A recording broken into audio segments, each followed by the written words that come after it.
माननीय सदस्यगण, मैं 18वें लोकसभा के सभी नवनिर्वाचित सदस्यों को बहुत बहुत बधाई और शुभकामनाएं देती हूँ। आप सभी यहाँ देश के मतदाताओं का विश्वास जीतकर आए हैं।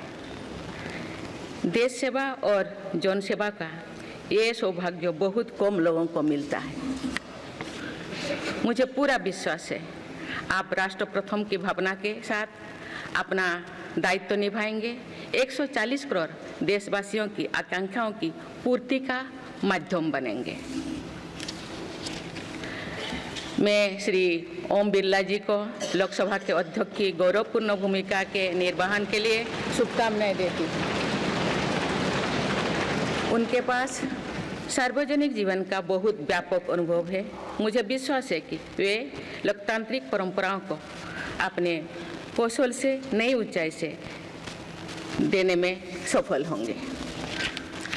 माननीय सदस्यगण, मैं आज कोटि कोटि देशवासियों को की तरफ से भारत के चुनाव आयोग का भी आभार व्यक्त करती हूँ। ये दुनिया का सबसे बड़ा चुनाव था। करीब 64 करोड़ मतदाताओं ने उत्साह और उमंग के साथ अपना कर्तव्य निभाया है। इस बार भी महिलाओं ने बढ़ चढ़कर मतदान में हिस्सा लिया है। इस चुनाव की बहुत सुखद तस्वीर जम्मू कश्मीर में भी सामने आए हैं। कश्मीर घाटी में वोटिंग के अनेक दशकों के रिकॉर्ड टूटे हैं। बीते 4 दशकों में कश्मीर में हमने बंद और हड़ताल के बीच कम मतदान का दौर ही देखा था। भारत के दुश्मन इसको वैश्विक मंचों पर जम्मू कश्मीर की राय के रूप में दुष्प्रचारित करते रहे, लेकिन इस बार कश्मीर घाटी ने देश और दुनिया में ऐसे हार ताकत को करारा जवाब दिया है।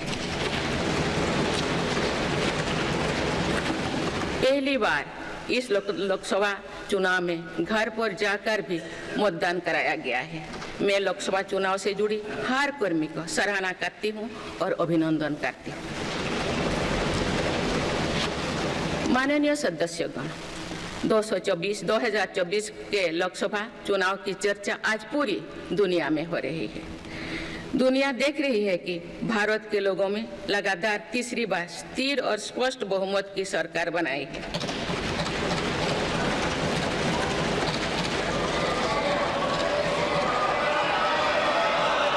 छह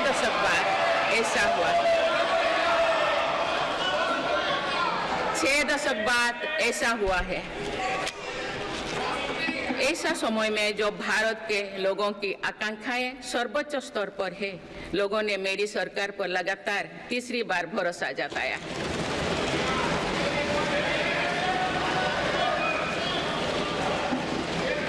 भारत के लोगों को ये पूर्ण विश्वास है कि उनकी आकांक्षाएं सिर्फ मेरी सरकार ही पूरा कर सकती है।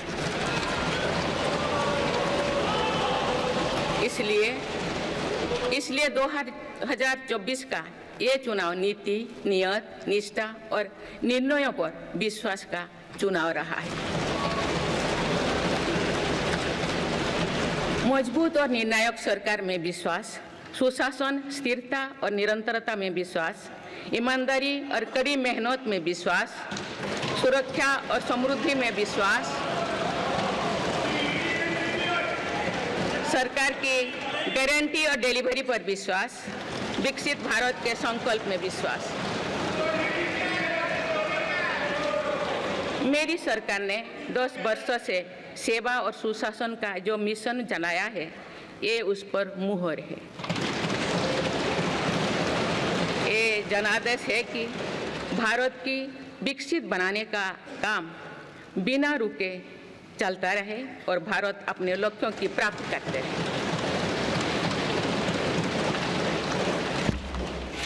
माननीय सदस्यगण, 18वीं लोकसभा कई मायनों में एक ऐतिहासिक लोकसभा है। ये लोकसभा अमृतकाल के शुरुआती वर्षों में गठित हुई है। ये लोकसभा देश के संविधान को अपनाने के 75वें वर्षों की भी साक्षी बनेगी। मुझे विश्वास है कि इस लोकसभा में जन कल्याण के फसलों का नवीन अध्याय लिखा जाएगा। आगामी सत्रों में मेरी सरकार अपने इस कार्यकाल का पहला बजट पेश करने जा रही है। ये बजट सरकार की दूरगामी नीतियों और फ्यूचरिस्टिक विजन का एक प्रभावी दस्तावेज होगा।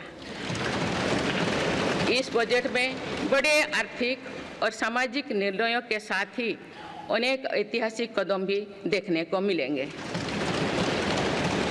भारत के तेज विकास की जन आकांक्षाओं का पूरा करने के लिए रिफॉर्म्स की गति अब और तेज की जाएगी। मेरी सरकार का मत है कि दुनिया भर में निवेशकों को आकर्षित करने के लिए राज्यों में स्वस्थ स्पर्धा हो। यही कॉम्पिटिटिव कोऑपरेटिव फेडरलिज्म की सच्ची स्पिरिट है। राज्यों के विकास से देश का विकास, इसी भावना के साथ हम आगे बढ़ते रहेंगे। माननीय सदस्यगण, रिफॉर्म, परफॉर्म और ट्रांसफॉर्म के संकल्प ने आज भारत को दुनिया की सबसे तेजी से बढ़ने वाली अर्थव्यवस्था बना दिया है। 10 साल में भारत 11वें नंबर की अर्थव्यवस्था से ऊपर उठकर 5वें नंबर पर पहुंचा है। साल 2021 से लेकर साल 2024 के बीच भारत में औसतन 8% की रफ्तार से विकास किया है और ये ग्रोथ सामान्य समय में नहीं हुई है। बीती वर्षों में हमने 100 साल की सबसे बड़ी आपात देखी। वैश्विक महामारी के कालखंड और विश्व के अलग अलग कोने में चल रही संघर्षों के बावजूद भारत ने ये विकास दर हासिल की है। ये बीते 10 साल के रिफॉर्म्स और राष्ट्रहित में के लिए किए गए फैसला के कारण संभव है। आज भारत अकेले ही दुनिया की ग्रोथ में 15% का योगदान दे रही है। अब मेरी सरकार भारत को विश्व की तीसरे नंबर की इकोनॉमी बनाने में जुटी हुई है। इस लक्ष्य की प्राप्ति विकसित भारत की नींव को भी मजबूत करने में के काम करेगी। माननीय सदस्यगण, मेरी सरकार अर्थव्यवस्था के 3 स्तंभ मैन्युफैक्चरिंग, सर्विसेज और एग्रीकल्चर को बराबर महत्व दे रही है। PLI स्कीम्स और ईज ऑफ डूइंग बिजनेस से बड़े पैमाने पर निवेश और रोजगार के अवसर बढ़ रही है।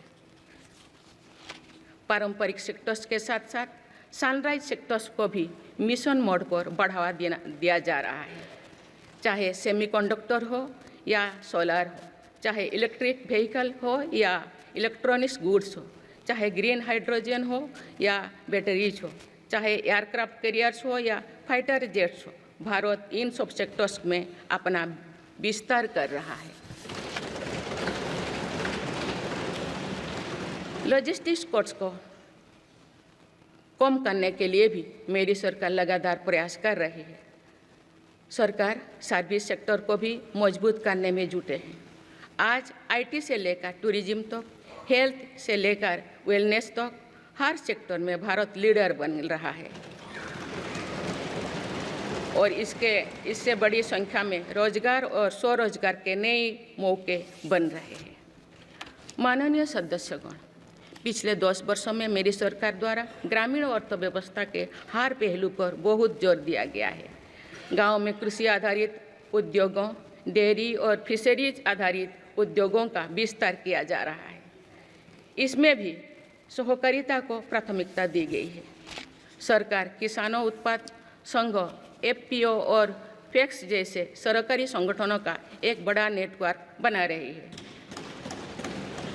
छोटे किसानों की बड़ी समस्या भंडारण से जुड़े होती है, इसलिए मेरी सरकार ने सहकारिता क्षेत्र में दुनिया की सबसे बड़ी भंडारण योजना पर काम शुरू कर चुकी है। किसान अपने छोटे खर्चे पूरे करने के लिए इसके लिए PM किसान सम्मान निधि के तहत उन्हें 3,20,000 करोड़ रुपये से ज़्यादा राशि दे सकते हैं। मेरी सरकार के नए कार्यकाल के शुरुआत दिनों से ही किसानों को 20,000 करोड़ रुपया से अधिक की राशि ट्रांसफर की जा चुकी है।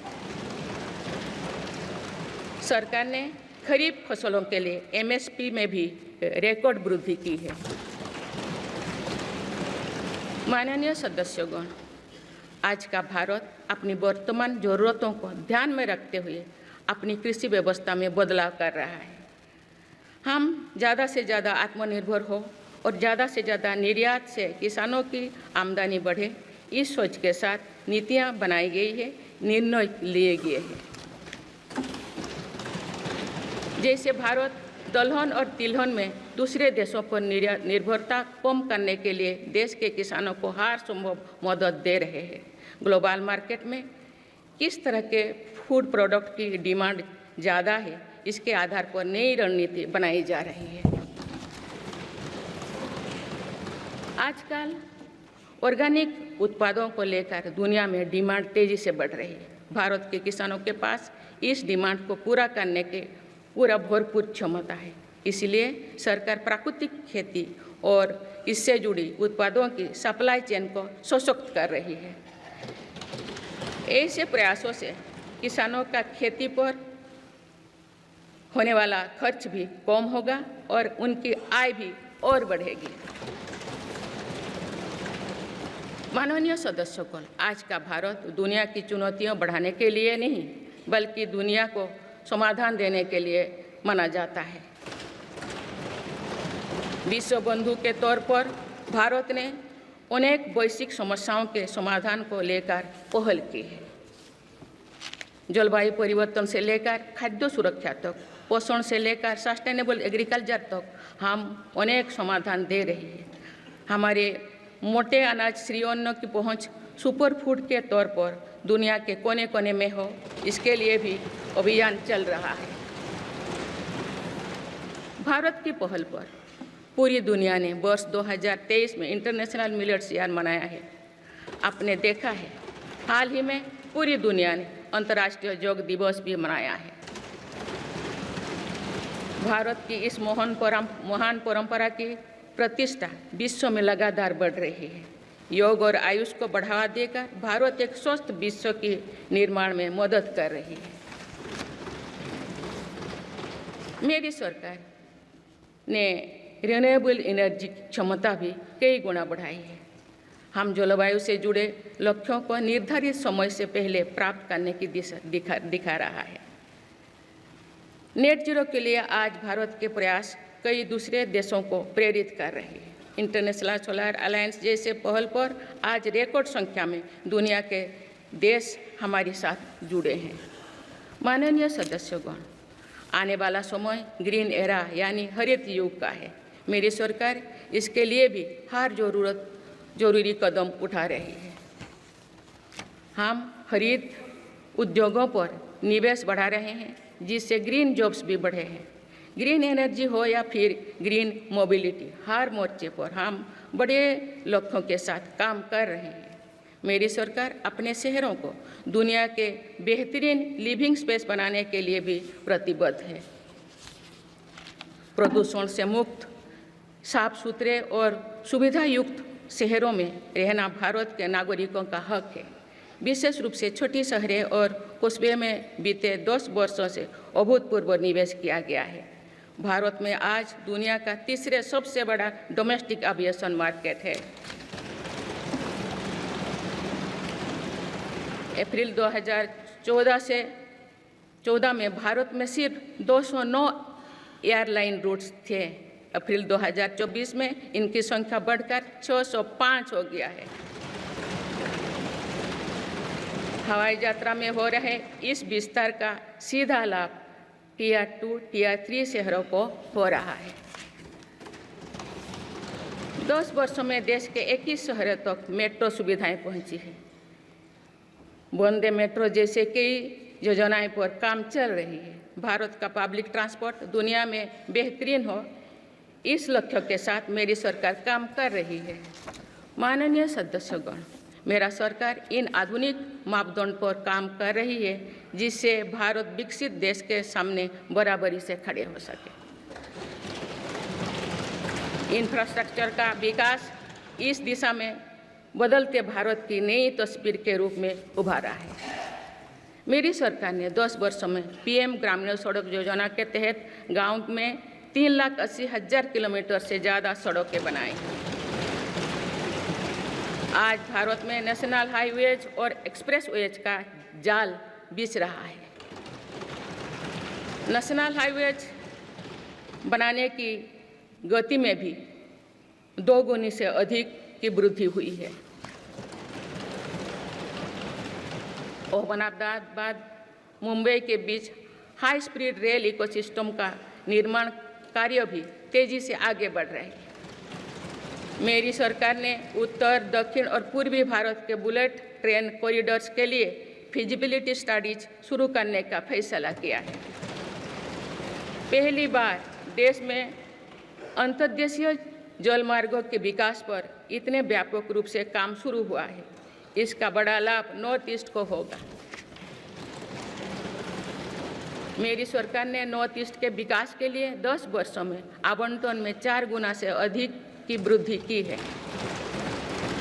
सरकार इस क्षेत्र को एक्ट ईस्ट पॉलिसी के तहत स्ट्रेटेजिक गेटवेज बनाने के लिए काम कर रही है।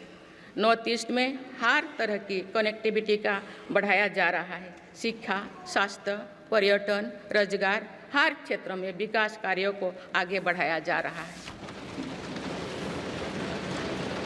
असम में 27,000 करोड़ रुपया की लागत से सेमीकंडक्टर प्लांट बनाया जा रहा है। यानी north east made in India chips को भी सेंटर होने वाला है। मेरी सरकार नॉर्थ ईस्ट में स्थायी शांति के लिए निरंतर काम कर रही है।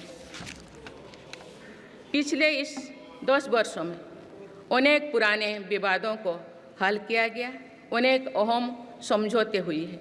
नॉर्थ ईस्ट में अशांत क्षेत्रों में तेज विकास करके चरणबद्ध तरीके से अफवाह हटाने का काम भी जारी है। देश के हर क्षेत्रों में विकास के नए आयाम भारत के भविष्य का उद्घोष कर रहे हैं। माननीय सदस्य, वुमेन लेड डेवलपमेंट के लिए समर्पित मेरी सरकार ने महिला सशक्तिकरण के एक नई युग की शुरुआत की है। देश की नारी शक्ति लंबे समय तक लोकसभा और विधानसभा में अधिक भागीदारी की मांग कर रही थी। आप उनके पास नारी शक्ति बंधन अधिनियम की ताकत है। सरकार की योजना की वजह से पिछले 1 दशक में महिलाओं का आर्थिक सामर्थ्य बढ़ा है। आप जानते हैं कि बीते 10 वर्षों में बने 4 करोड़ पीएम आवास में से ज़्यादातर महिलाओं के नाम ही आवंटित हुई है। आप तीसरी कार्यकाल के शुरुआत में ही सरकार ने 3 करोड़ नए घर बनाने की स्वीकृति दे दी है। इनमें से भी अधिकतर घर महिलाओं के नाम पर ही आवंटित होंगे। बीते 10 वर्षों में 10 करोड़ महिलाएं सेल्फ हेल्प ग्रुप्स से जुड़े हैं। मेरी सरकार ने 3 करोड़ महिलाओं को लखपति दीदी बनाने के लिए व्यापक अभियान चलाए हैं। इसके लिए सेल्फ हेल्प ग्रुप्स को आर्थिक मदद भी बढ़ाई जा रही है। सरकार का प्रयास है कि महिलाओं का कौशल बढ़े, कमाई के साधन बढ़े और उनका सम्मान भी बढ़े। नमो ड्रोन दीदी योजना इस लक्ष्य की पूर्ति में सहायक बन रही है। इस योजना के तहत हजारों सेल्फ हेल्प ग्रुप्स की महिलाओं को ड्रोन दिए जा रहे हैं। ड्रोन पायलट बनने की ट्रेनिंग भी दी जा रही है। मेरी सरकार ने हाल ही में कृषि खेती सखी कार्यक्रम भी शुरू किया है। इसके तहत अभी तक सेल्फ हेल्प ग्रुप्स की 30,000 महिलाओं को कृषि सखी के रूप में प्रमाण पत्र दिए गए हैं। कृषि सखियों को आधुनिक खेती की तकनीक में प्रशिक्षण किया जा रहा है ताकि वे कृषि को और आधुनिक बनाने में किसानों की मदद कर सकें।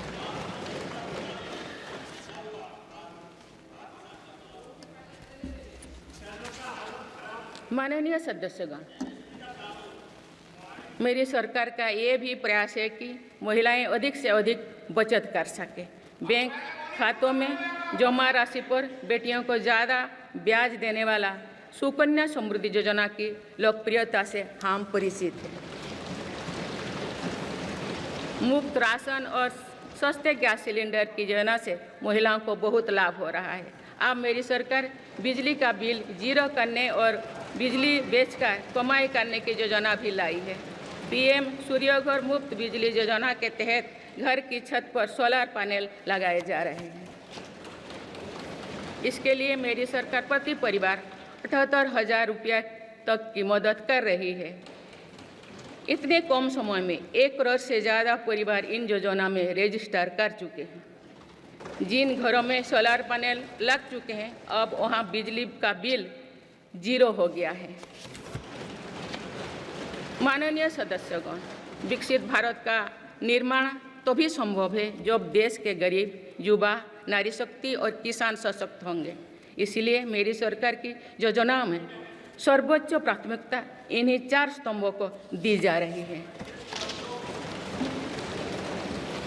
हमारी कोशिश इन तो हर सरकारी योजना का लाभ पहुंचाने की है और यही सैचुरेशन को की अप्रोच भी है। जो भारत इस इच्छा शक्ति के साथ काम कर रही है कि सरकारी योजना से एक भी व्यक्ति छूटे नहीं, तो इसका लाभ सभी को होता है। सरकार की योजनाओं एवं सैचुरेशन अप्रोच के कारण ही 10 वर्षों में 25 करोड़ भारतीय गरीबी से बाहर निकले हैं। इसमें अनुसूचित जाति, अनुसूचित जनजाति, पिछले वर्ग, हर समाज, हर क्षेत्र के परिवार है। 10 वर्षों में लास्ट माइल डिलीवरी पर फोकस ने इन वर्गों का जीवन बदल दिया है। विशेषकर आदिवासी समाज में ये बदलाव और भी स्पष्ट नजर आ रहा है।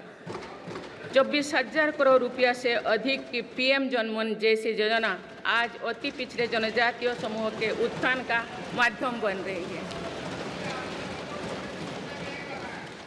सरकार पीएम सूरज पटल के माध्यम से वंचित वर्गों तक आजीविका के अवसरों को पहुंचाने के लिए सुलभ ऋण भी उपलब्ध करा रही है। मेरी सरकार दिव्यांग भाइयों और बहनों के लिए किफायती और स्वदेशी सहायक उपकरण विकसित कर रही है। देश भर में प्रधानमंत्री दिव्याशा केंद्रों का भी विस्तार किया जा रहा है। वंचितों की सेवा का ये संकल्प ही सच्चा सामाजिक न्याय है। माननीय सदस्यगण, देश की श्रम शक्ति के सम्मान के लिए श्रमिक बंधुओं का कल्याण और सशक्तिकरण मेरी सरकार की प्राथमिकता है। मेरी सरकार श्रमिकों के लिए सामाजिक सुरक्षा योजनाओं को एकीकृत कर रही है। डिजिटल इंडिया तथा डाकघरों के नेटवर्क का उपयोग करके दुर्घटना और जीवन बीमा के कवरेज को बढ़ाने का काम हो रहा है। पीएम स्वनिधि का विस्तार किया जाएगा और ग्रामीणों और सेमी अर्बन क्षेत्रों के रेहड़ी पटरी वाले भाइयों बहनों को भी इसके दायरे में लाया जाएगा। माननीय सदस्यगण, बाबा साहेब डॉक्टर भीमराव अंबेडकर का मानना था कि किसी भी समाज की प्रगति समाज के निचले तबके की प्रगति पर निर्भर करती है। पिछले 10 वर्षों में राष्ट्र की उपलब्धियों और विकास का आधार गरीब का सशक्तिकरण रहा है। मेरी सरकार ने पहली बार गरीब को ये एहसास करवाया कि सरकार उनकी सेवा में है। कोरोना के कठिन समय में सरकार ने 80 करोड़ लोगों को मुफ्त राशन देने के लिए पीएम गरीब कल्याण अन्न योजना शुरू की। इस योजना का लाभ उन परिवारों को भी मिल रहा है जो गरीबी से बाहर निकले हैं, ताकि उनके कदम वापस पीछे ना जाए। स्वच्छ भारत अभियान में भी गरीब के जीवन की गरिमा से लेकर उसके स्वास्थ्य तक का राष्ट्रीय महत्व का विषय बनाया है। पहली बार देश में करोड़ों गरीबों के लिए शौचालय बनाया गया है। ये प्रयास हमें आश्वस्त करते हैं कि देश आज महात्मा गांधी के आदर्शों का सच्चे अर्थों में अनुसरण कर रहा है। मेरी सरकार 55 करोड़ लाभार्थियों को आयुष्मान भारत योजना के तहत मुफ्त स्वास्थ्य सेवाएं भी उपलब्ध करवाए हैं।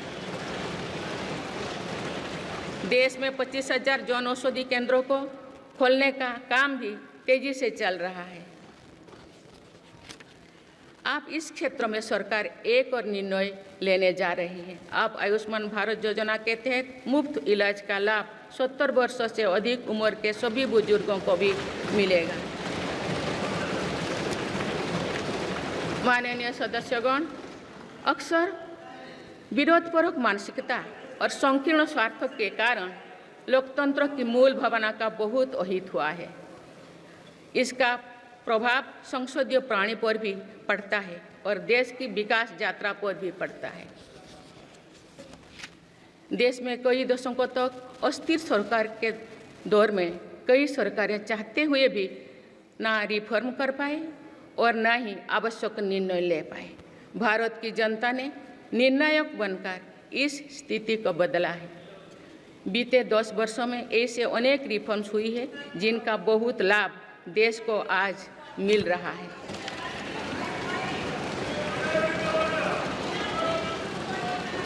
जब ये रिफॉर्म्स किए जा रहे थे तो भी इनका विरोध किया गया था। नकारात्मकता फैसले की कोशिश की गई थी, लेकिन ये सारे रिफॉर्म्स समय की कसौटी पर खरे साबित हुए हैं। 2 साल पहले भारत के बैंकिंग सेक्टर को डूबने से बचाने के लिए सरकार ने बैंकिंग रिफॉर्म्स किए, IBC जैसी कानून बनाए। आज इन्हीं रिफॉर्म्स ने भारत के बैंकिंग सेक्टर को दुनिया के सबसे मजबूत बैंकिंग सेक्टर में से एक बना लिया है। हमारे सार्वजनिक क्षेत्रों के बैंक आज मजबूत और लाभदायक है। सार्वजनिक क्षेत्रों के बैंकों के लाभ 2023-24 में 1.4 लाख करोड़ रुपये को पार कर गया, जो पिछले वर्षों की तुलना में 35% अधिक है। हमारे बैंकों की मजबूती उन्हें ऋण आधार का विस्तार करने और राष्ट्र के आर्थिक विकास में योगदान करने के लिए सक्षम बनाती है। सरकारी बैंकों का NPA भी लगातार कम हो रही है। आज SBI रिकॉर्ड मुनाफे पर है। आज LIC पहले से कहीं अधिक मजबूत है। आज HAL भी देश की डिफेंस इंडस्ट्री को ताकत दे रही है। आज GST भारत की इकोनॉमी को फॉर्मलाइज करने का, व्यापार कारोबार को आसान बनाने का माध्यम बना रहे हैं। अप्रैल महीने में पहली बार GST कलेक्शन ने 2 लाख करोड़ रुपये का स्तर पार कर गया है। इससे राज्यों की आर्थिक ताकत भी बढ़ी है। डिजिटल इंडिया और डिजिटल पेमेंट्स के प्रति भी आज पूरा विश्व आकर्षित हो रही है। माननीय सदस्यगण, एक सशक्त भारत के लिए हमारे सैन्य बलों में आधुनिकता जरूरी है। युद्ध की स्थिति में हम सर्वश्रेष्ठ रहें, इसके लिए सेनाओं में रिफॉर्म्स की प्रक्रिया निरंतर जारी रहनी चाहिए। इसी सोच के साथ मेरी सरकार ने बीते 10 वर्षों में डिफेंस सेक्टर बनाने के कई महत्वपूर्ण कदम उठाए हैं। ऑर्डिनेंस फैक्ट्रीज के रिफॉर्म से डिफेंस सेक्टर को बहुत लाभ हुआ है। 40 से अधिक ऑर्डिनेंस फैक्ट्रीज को 7 निगमों में संगठित करने से उनकी क्षमता और दक्षता दोनों बढ़ी है। ऐसे ही रिफॉर्म्स के कारण भारत आज 1 लाख करोड़ रुपये से अधिक की डिफेंस मैन्युफैक्चरिंग कर रहा है। पिछले एक दशक में हमारे डिफेंस एक्सपोर्ट 18 गुना अधिक होकर 21,000 करोड़ रुपया तक पहुंच चुका है।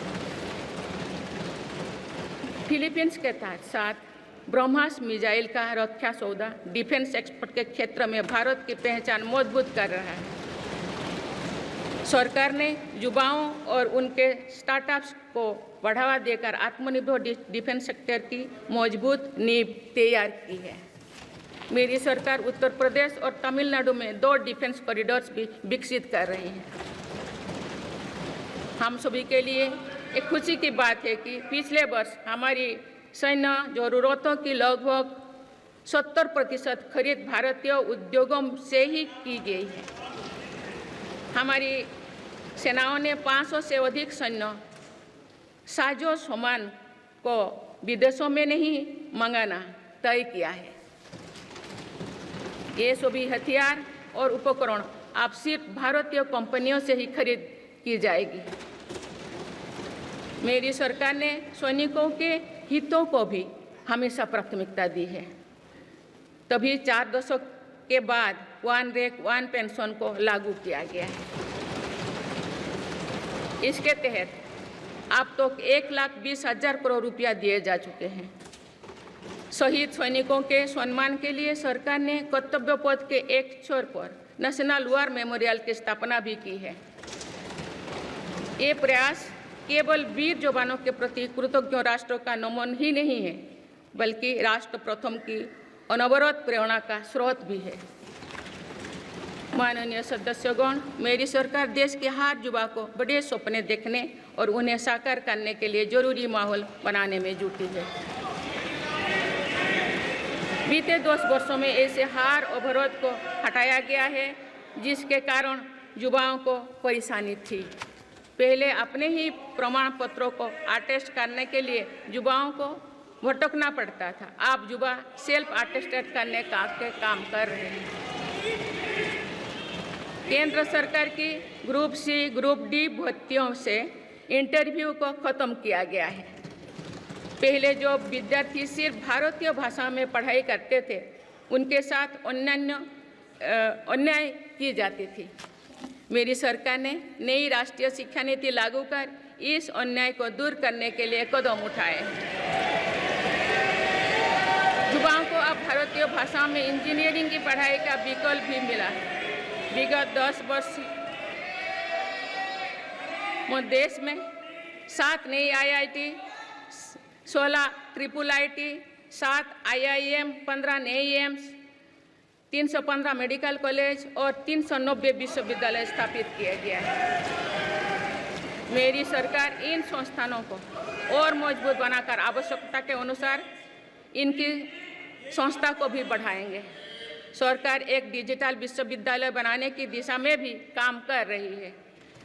अटल टिंकरिंग लैब्स, स्टार्टअप इंडिया और स्टैंड अप इंडिया जैसे अभियान हमारे युवाओं का सामर्थ्य बढ़ा रहे हैं। इन्हीं प्रयासों से आज भारत दुनिया का तीसरा सबसे बड़ा स्टार्टअप इकोसिस्टम बन चुका है। माननीय सदस्यगण, सरकार का ये निरंतर प्रयास है कि देश के युवाओं को अपनी प्रतिभा दिखाने का उचित अवसर मिले। सरकारी भर्ती हो या फिर परीक्षाएं, सुनिए, परीक्षाएं किसी भी कारण से इनमें रुकावट आए, ये उचित नहीं है। इनमें शुचिता और पारदर्शिता बहुत जरूरी है। हाल ही में कुछ परीक्षाओं में हुई पेपर लीक की घटनाओं की निष्पक्ष जांच और दोषियों को कड़ी से कड़ी सजा दिलवाने के लिए मेरी सरकार प्रतिबद्ध है। इससे पहले भी हमने देखा है कि कई राज्यों में पेपर लीक की घटनाएं होती रही है। इस पर दलीय राजनीति से ऊपर उठकर देशव्यापी ठोस उपाय करने की जरूरत है। संसद ने भी परीक्षा में होने वाली गड़बड़ियों के विरुद्ध एक सख्त कानून बनाया है। मेरी सरकार परीक्षाओं से जुड़ी संस्थाओं, उनके कामकाज के तरीके, परीक्षा प्रक्रिया सभी में बड़ी सुधार करने की दिशा में काम कर रही है। माननीय सदस्यगण, मेरी सरकार ने युवाओं की राष्ट्र निर्माण में भागीदारी और बढ़ाने के लिए मेरा युवा भारत माय भारत अभियान की शुरुआत भी की है। इसमें अब तक 1.5 करोड़ से अधिक युवाओं का पंजीकरण हो चुका है। इस पहल से युवा में नेतृत्व कौशल और सेवा भावना का बीजारोपण होगा। आज हमारे युवाओं को खेलों में भी आगे बढ़ने के नए अवसर मिल रहे हैं। मेरी सरकार के प्रभावी प्रयासों का परिणाम है कि भारत के युवा खिलाड़ी वैश्विक मंचों पर रिकॉर्ड संख्या में मेडल्स जीत रहे हैं।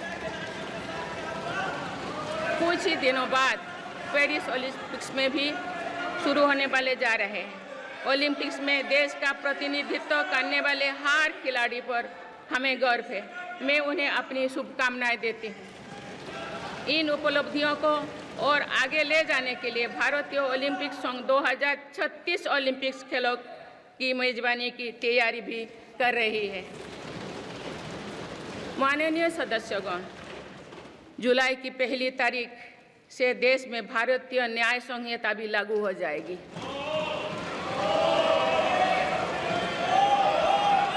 अंग्रेजी राज में गुलामों को दौड़ देने की मानसिकता थी। दुर्भाग्य से आज़ादी के अनेक दशकों तक गुलामी के दौर की यही दंड व्यवस्था चलती रही। इसे बदलने की चर्चा अनेक दशकों से की जा रही थी, लेकिन ये साहस भी मेरी सरकार ने ही करके दिखाए हैं। अब दंड के जगह न्याय को प्राथमिकता होगी, जो हमारे संविधान की भी भावना है। इन नई कानूनों से न्याय प्रक्रिया में तेजी आएगी।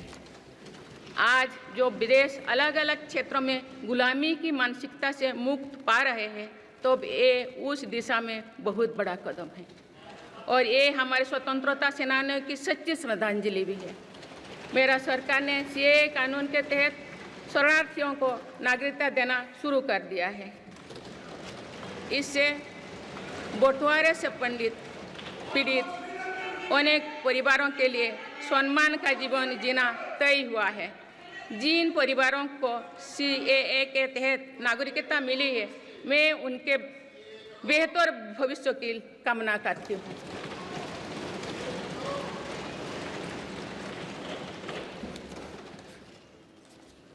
माननीय सदस्यगण, मेरी सरकार भविष्य निर्माण के प्रयासों के साथ ही भारतीय संस्कृति के वैभव और विरासत को फिर से स्थापित कर रही है। हाल में नालंदा यूनिवर्सिटी के भव्य कैंपस के रूप में इसमें एक नया अध्याय जुड़ा है।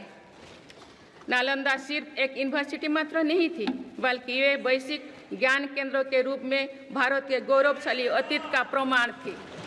मुझे विश्वास है कि नई नालंदा यूनिवर्सिटी भारत को ग्लोबल नॉलेज हब बनाने में सहायक सिद्ध होगी।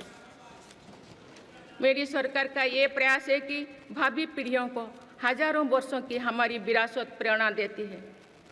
इसलिए पूरे देश में तीर्थस्थलों को आस्था और आध्यात्म के केंद्रों को सजाया संवारा जा रहा है। माननीय सदस्यगण, मेरी सरकार विकास के साथ ही विरासत पर भी उतना ही गर्व करते हुए काम कर रही है। विरासत पर गर्व का ये संकल्प आज अनुसूचित जाति, अनुसूचित जनजाति, वंचित वर्ग और सर्व समाज के गौरव का प्रतीक बन रहा है। मेरी सरकार ने भगवान बिरसा मुंडा के जन्म दिवस को जनजातीय गौरव दिवस के रूप में मनाने की शुरुआत की है। अब अगले वर्ष भगवान बिरसा मुंडा की 150वीं जयंती के पूरे देश में धूमधाम से मनाया जाएगा। देश रानी दुर्गावती की 500वीं जयंती को भी व्यापक स्तर पर मना रहा है। पिछले महीने ही देश ने रानी अहिल्याबाई होलकर की 300वीं जयंती का साल भर चलने वाला महोत्सव भी शुरू किया गया है। इससे पहले सरकार गुरु नानक देव जी का 550वां और गुरु गोविंद सिंह जी का 350वां प्रकाश पर्व भी धूमधाम से मना चुके हैं। एक भारत श्रेष्ठ भारत के भाव से काशी तमिल संगमम, सौराष्ट्र तमिल संगमम जैसे उत्सवों की परिपाटी भी मेरी ही सरकार ने शुरू की है। इन आयोजनों से हमारी नई पीढ़ियों को राष्ट्र निर्माण की प्रेरणा मिलती है और राष्ट्र पर गौरव का भाव और मजबूत होता है। माननीय सदस्यगण, हमारी सफलताएं हमारी साझी धरोहर है, इसीलिए उन्हें अपनाने में संकोच नहीं, स्वाभिमान होना चाहिए। आज अनेक सेक्टर्स में भारत बहुत अच्छा प्रदर्शन कर रहा है। ये उपलब्धियां हमें हमारी प्रगति और सफलताओं पर गर्व करने की अपार अवसर देती है। जो भारत डिजिटल पेमेंट्स के मामले में दुनिया में अच्छा प्रदर्शन करता है, तो हमें गर्व होना चाहिए। जो भारत के वैज्ञानिक चंद्रयान को चंद्रमा के दक्षिणी ध्रुव पर सफलता से उतारते हैं, तो हमें गर्व होना चाहिए।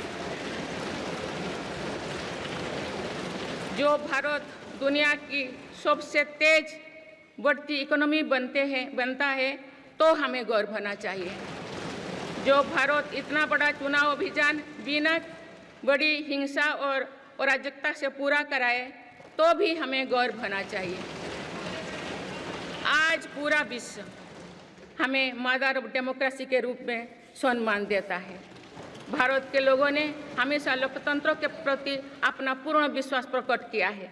चुनाव से जुड़ी संस्थाओं पर पूरा भरोसा जताया है। स्वस्थ लोकतंत्र को बनाए रखने के लिए हमें इस विश्वास को सहेज कर रखना है, इसकी रक्षा भी करना है। हमें याद रखना होगा, लोकतांत्रिक संस्थाओं और चुनावी प्रक्रिया पर लोगों के विश्वास को चोट पहुंचाना उसी डाल को काटना जैसे जिस पर हम सब बैठे हैं। हमारे लोकतंत्रों की विश्वसनीयता को ठेस पहुंचाने की हर कोशिश की सामूहिक आलोचना होना चाहिए। हम सभी को वो दौर याद है जो बैलेट पेपर छीन लिया जाता था, लूट लिया जाता था। मतदान प्रक्रिया को सुरक्षित बनाने के लिए ईवीएम को अपनाने का फैसला किया गया था। पिछले कई दशकों में ईवीएम में सुप्रीम कोर्ट से लेकर जनता की अदालत तक हर कसौटी को पार किया है। माननीय सदस्यगण, मैं आप सभी सदस्यों से अपनी कुछ और चिंताएं भी साझा करना चाहती हूँ। मैं चाहूँगी कि आप सभी इन विषयों पर चिंतन मनन करके इन विषयों पर ठोस और सकारात्मक परिणाम देश को दें। आज की संचार क्रांति के युग है में विघटनकारी ताकतें लोकतंत्र को कमजोर करने और समाज में दरार डालने की साजिश रच रहे हैं। ये ताकतें देश के भीतर भी है और देश के बाहर भी संचालित हो रहे हैं। इसके द्वारा अफवाह फैलाने का, जनता को भ्रम में डालने का, मिस इन्फॉर्मेशन का सहारा लिया जा रहा है। इस स्थिति को ऐसे ही बेरोक-टोक नहीं चलने दिया जा सकता है। आज के समय में टेक्नोलॉजी हर दिन और उन्नत हो रही है। ऐसे में मानवता के विरुद्ध इनका गलत उपयोग बहुत घातक है। भारत ने विश्व मंच पर भी इन चिंताओं को प्रकट किया है और एक ग्लोबल फ्रेमवर्क की वकालत की है।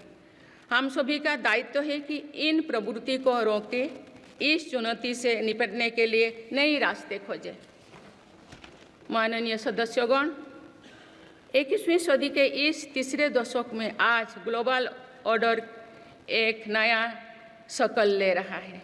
मेरी सरकार के प्रयासों से आज भारत विश्व बंधु के रूप में दुनिया को नया भरोसा दे रही है।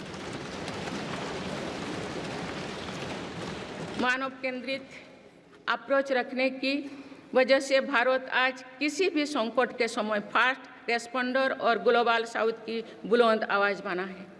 कोरोना का महासंकट हो, भूकंप जैसी कोई त्रासदी हो या फिर युद्धों की स्थितियाँ, भारत मानवता को बचाने में आगे रहा है। भारत को देखने का विश्व का नज़रिया कैसे बदला है, ये इटाली में हुई G7 समिट में भी हम सभी ने अनुभव किया है। भारत ने अपनी G20 अध्यक्षता के दौरान भी विश्व को अनेक मुद्दों पर एकजुट किया है।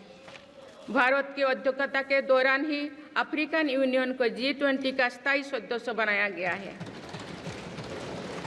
इससे अफ्रीका महाद्वीप के साथ साथ पूरे ग्लोबल साउथ का भरोसा मजबूत हुआ है। नेबरहुड फर्स्ट पॉलिसी में चलते हुए भारत ने पड़ोसी देशों के साथ अपने रिश्तों को मजबूत किया है। 7 पड़ोसी देशों के नेताओं का 9 जून को केंद्रीय मंत्रिपरिषद के शपथ ग्रहण समारोह में भाग लेना मेरी सरकार की इस प्राथमिकता दर्शाते हैं। भारत सबका साथ सबका विकास की भावना के साथ इंडो पैसिफिक क्षेत्रों के देश के साथ भी सहयोग बढ़ा रही है। पूर्वी एशिया हो या फिर मिडिल ईस्ट और यूरोप, मेरी सरकार कनेक्टिविटी पर बहुल बल दे रही है। भारत के विजन ने ही India Middle East Europe economic corridor को आकार देना शुरू किया है। ये कॉरिडोर 21वीं सदी के सबसे बड़ी गेम चेंजर में एक सिद्ध होगा। माननीय सदस्यगण, आने वाला कुछ महीने में भारत एक गणतंत्र के रूप में 75वें वर्ष पूरी करने जा रहे हैं। भारत का संविधान बीते दशकों में हर कसौटी पर खरा उतरा है। जब संविधान बन रहा था तब भी दुनिया में ऐसे ताकतें थे जो भारत के असफल होने की कामना कर रही थी। देश में संविधान लागू होने के बाद भी संविधान पर अनेक बार हमले हुए हैं। आज 27 जून है। 25 जून 1975 को लागू हुआ आपातकाल संविधान पर सीधे हमले का सबसे बड़ा और काला अध्याय था।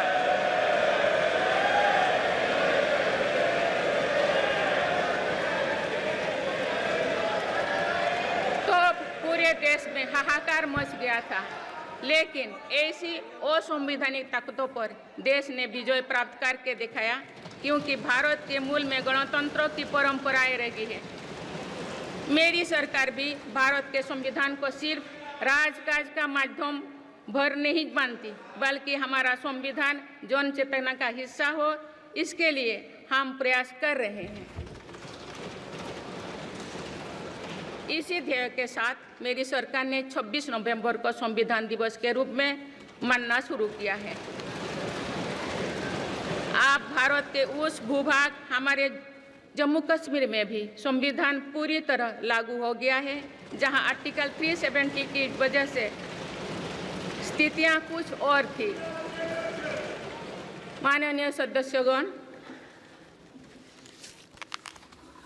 राष्ट्र की उपलब्धियों के निर्धारण इस बात से होता है कि हम अपने दायित्वों का निर्वहन कितनी निष्ठा से कर रहे हैं। 18वें लोकसभा में कई नए सदस्य पहली बार संसदीय प्रणाली का हिस्सा बने हैं। पुराने सदस्य भी नए उत्साह के साथ आए हैं। आप सभी जानते हैं कि आज का समय हर प्रकार से भारत के लिए बहुत अनुकूल है। आने वाले वर्षों में भारत की सरकार और संसद का क्या निर्णय लेती है, क्या नीतियां बनाती है, इस पर पूरा विश्व की नज़र है। इस अनुकूल समय का अधिक से अधिक लाभ देश को मिले, ये दायित्व सरकार के साथ साथ संसद के हर सदस्यों का भी होना चाहिए। पिछले 10 वर्षों में जो रिफॉर्म्स हुई है, जो नया आत्मविश्वास देश में आया है, इससे हम विकसित भारत बनाने के लिए नई गति प्राप्त कर चुके हैं। हम सभी को ये हमेशा ध्यान रखना है कि विकसित भारत का निर्माण देश के हर नागरिक की आकांक्षा है, संकल्प भी है। इस संकल्प की सिद्धि में अवरोध पैदा ना हो, ये हम सभी का दायित्व है भी, कर्तव्य भी है। नीतियों का विरोध और संसदीय कामकाज का विरोध दो भिन्न बातें हैं। जब संसद सुचारू रूप से चलती है, जब यहाँ स्वस्थ चर्चा परिचर्चा होती है, जब दूरगामी निर्णय होते हैं, तब लोगों का विश्वास सिर्फ सरकार ही नहीं, पूरी व्यवस्था पर बनता है। इसीलिए मुझे भरोसा है कि संसद के पल पल का सदुपयोग होगा, जनहित को प्राथमिकता मिलेगा। माननीय सदस्यगण, हमारे वेदों में हमारे ऋषियों ने हमें कुछ नीति वाणी दिए हैं, जैसे कि समान मंत्र हो समिति ही समानी की प्रेरणा दी है, अर्थात हम एक समान विचार और लक्ष्य लेकर एक साथ काम करें। यही इस संसद की मूल भावना है। इसलिए जब भारत तीसरी नंबर की इकोनॉमी बनेगा, तो देश की इस सफलता में आपकी भी सहभागिता होगी। हम जब 2027 में आज़ादी की शताब्दी का उत्सव विकसित भारत के रूप में मनाएंगे, तो इस पीढ़ी को भी श्रेय मिलेगा। आज हमारे युवाओं में जो सामर्थ्य है, आज हमारे संकल्प में जो निष्ठा है, हमारी जो असंभव सी लगने वाली उपलब्धियां हैं, ये इस बात का प्रमाण है कि आने वाला दौर भारत का दौर है। ये सदी भारत की सदी है और इसका प्रभाव आने वाली 1000 वर्षों तक रहेगा। आइए हम सब मिलकर पूर्ण कर्तव्यनिष्ठा के साथ राष्ट्रीय संकल्पों की सिद्धि में जुट जाएं, विकसित भारत बनाएं। आप सभी को मेरा बहुत बहुत बहुत शुभकामनाएं। धन्यवाद। जय हिंद, जय भारत।